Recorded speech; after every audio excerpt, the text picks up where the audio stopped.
In San Francisco in 1981, Chris is trying to survive as a salesman of portable bone density scanners. Every morning he drops his son Junior at the daycare and visits as many hospitals in the city as possible to sell the scanners. Unfortunately, they're pretty hard to sell because they're unnecessary and expensive. When he takes the bus, he often bumps into a crazy hobo that calls the scanner a time machine. Sometimes Chris needs to stay out for longer to try to make a sale, so those times he asks his wife Linda to pick up their son. This always irritates her because she often works double shifts to support the whole family. One night during dinner, Chris finds a Rubik's Cube, which is the latest trend and a gift from a friend of Linda's. She asks Chris if he paid the taxes, but Chris is going to file an extension, frustrating his wife even more. That night Chris plays with the cube and solves it incredibly quickly. The next morning, while Chris is on his daily sale walk, he finds a man stepping out from a very fancy sports car. Chris asks him what he does for a living, and the man replies he is a stockbroker. Chris thinks people had to go to college to get that job, but the man says it's not necessary, they just need to be good with numbers and people. Seeing how happy employees that work in that firm are, Chris thinks he wants that life for himself as well. The next morning, Chris tells Linda that he would be late in the evening because he will stop at an office to apply as a stockbroker. Linda finds it ridiculous and makes fun of his unrealistic dream, and in turn Chris tells her not to talk to him like that, triggering an argument that ends when Linda reminds him they have 2 months of rent to pay.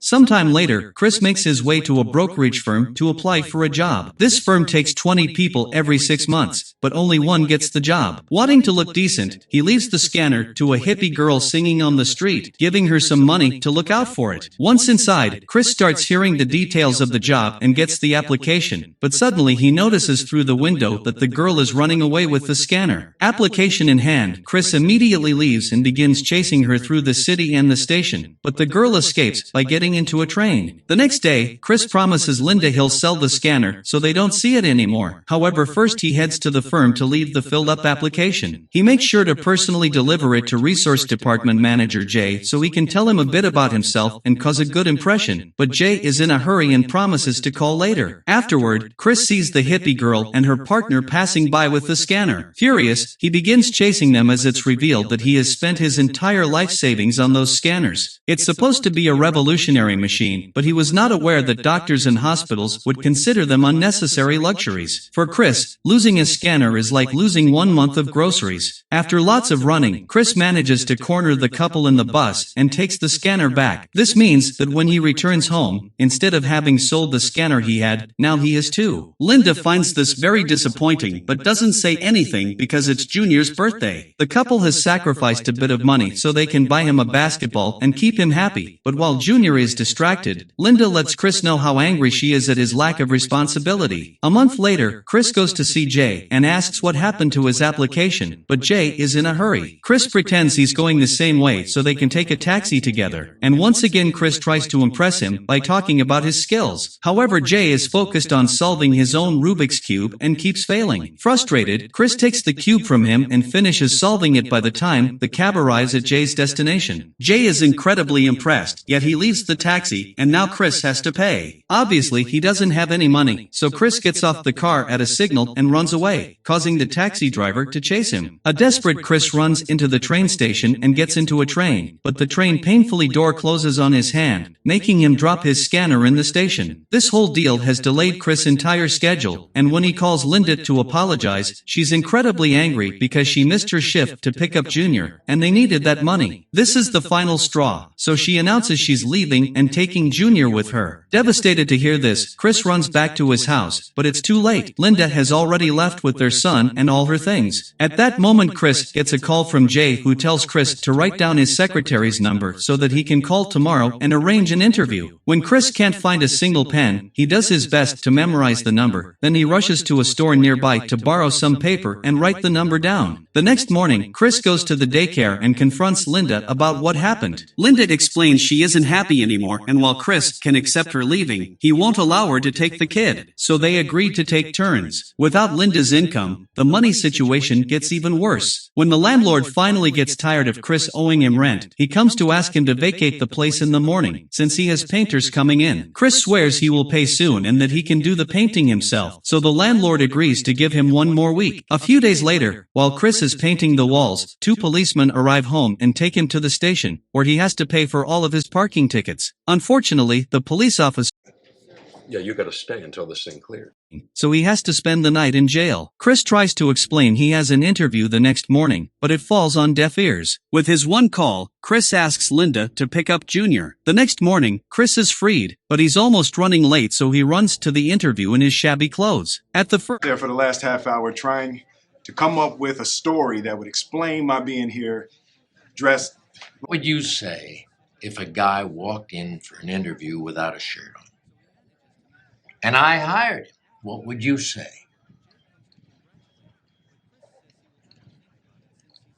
He must have had on some really nice pants. Have changed. Jay urges him to continue and promises he will fill his spot, so Jay promises to call him in the evening. Later in the evening, Linda brings Junior and drops big news. She is heading to New York because her sister's boyfriend is starting a restaurant and she might have a job there. Chris announces he's keeping Junior because he knows Linda can't take care of him. Inspired by her choice to do whatever she wants, Chris also tells her about the internship, which makes her even more upset and causes her to leave. After she's gone, Chris calls Jay and accepts the job. The next day, Chris and his son move to a nearby motel with the help of a friend. Since it's Saturday, Chris takes his son to play some basketball, and Junior says he is going to be a pro. Chris explains that most people don't make it, and when Junior gets disappointed, Chris cheers him up by explaining, Don't ever let somebody tell you you can't do something. Not even me. All right? The following morning, Chris goes to his first day at internship, where he learns about the trade. Chris works very hard and tries to prove he's the best for the position, never letting anyone know that he's poor. During a lunch break, Chris finds his boss Mr. Frome on the street and starts a conversation, wanting to lick some boots to improve his chances. However, he interrupts himself when he notices that the crazy guy has the scanner, still thinking it's a time machine. Chris immediately goes after him, chasing him down the street and through the traffic, only to end up hit by a car. Chris loses sight of the guy but also loses a shoe, so he returns to the office in that state while playing it cool. Over the next few days, Chris keeps doing favors for office manager Frake and keeps making phone calls to get in the clients, to no avail. To make matters worse, Chris has to leave early to pick up Junior, so he has to complete the same work as the others in less time. This causes Chris to never hang up the phone, never drink water, and never go to the bathroom. He avoids the motel manager because he owes him money, and brings Junior with him when he goes to hospitals on the weekends to try to sell his last machines. One day, Chris decides to do the list out of order to accelerate the process and makes a risky call, managing to get an appointment with top-level pension fund manager Mr. Ribbon, who tells him to come to his office in 20 minutes. Chris tries to rush out of the building, only for Frake to stop him and ask him to park his car somewhere else. Not having any other choice, Chris tries to do the parking as fast as possible, but by the time he makes it to the meeting, Ribbon is already gone. The following morning,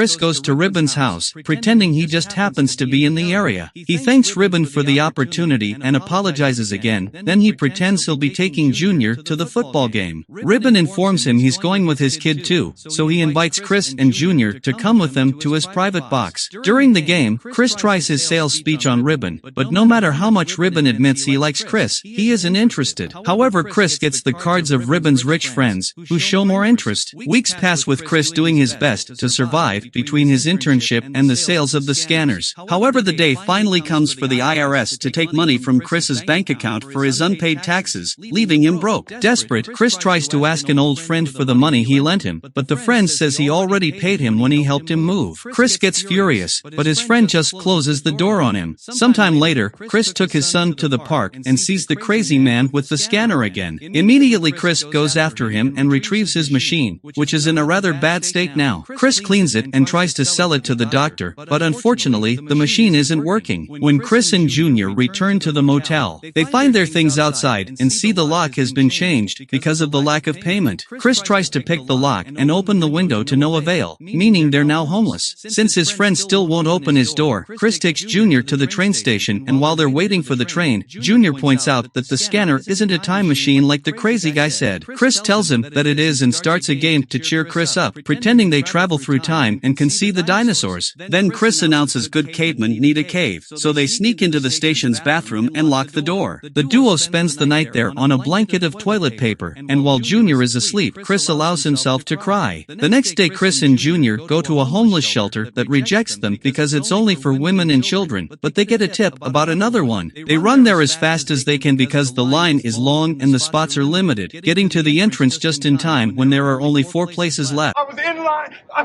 came from work. I got my son. I was here on time. We were here on time. Security hears the guy cheated. Chris gets the last room. In the shelter, Chris uses the little light available to try to fix the scanner and study for the internship exam. Whenever he goes to work, he brings his few possessions with him and makes up some excuse to his co-workers to explain why he's carrying bags around. During the following days, Chris manages to bring in some clients to the firm thanks to the cards he collected. On the exam day, he's very nervous, but he still manages to finish the test pretty quickly. On his way out, Chris bumps into Frome, who just got out of a taxi. Since he's in a hurry, he asks Chris to lend him $5 to pay for the cab. Chris can't afford to waste that, but still does it not to look bad. This delay doesn't allow Chris to get to the shelter in time, so he and Junior end up sleeping on a train. The next day, Chris donates blood for money and uses to it buy a spare part for the scanner. Today, they do get to the shelter in time, and Chris finally fixes his machine. In bed, Junior wonders if his mother left because of him, and Chris makes sure to comfort him and convince him it wasn't like that. The next day, they manage to sell the scanner, and to make Junior feel better, Chris gets them a night at a hotel. That weekend they spend it together on the beach to bond and catch a break. On his last day as an intern, Chris meets Jay in the washroom, who congratulates him for bringing in many clients and says he did a great job. Later, Chris is called to Frome's office, where he's informed that he's gotten the permanent position he wanted so much. He's already starting tomorrow, and to seal the deal, Frome gives Chris back the $5. As Chris leaves the building, he cries and explains this is the part of his life called happiness. Afterward, Chris goes to pick up his son and hugs him tightly, ready to start their new life. Eventually, the real Chris went on to form his own multi-million-dollar brokerage firm and made millions by selling his minority stake in the firm. He's also written a very successful book detailing his whole experience.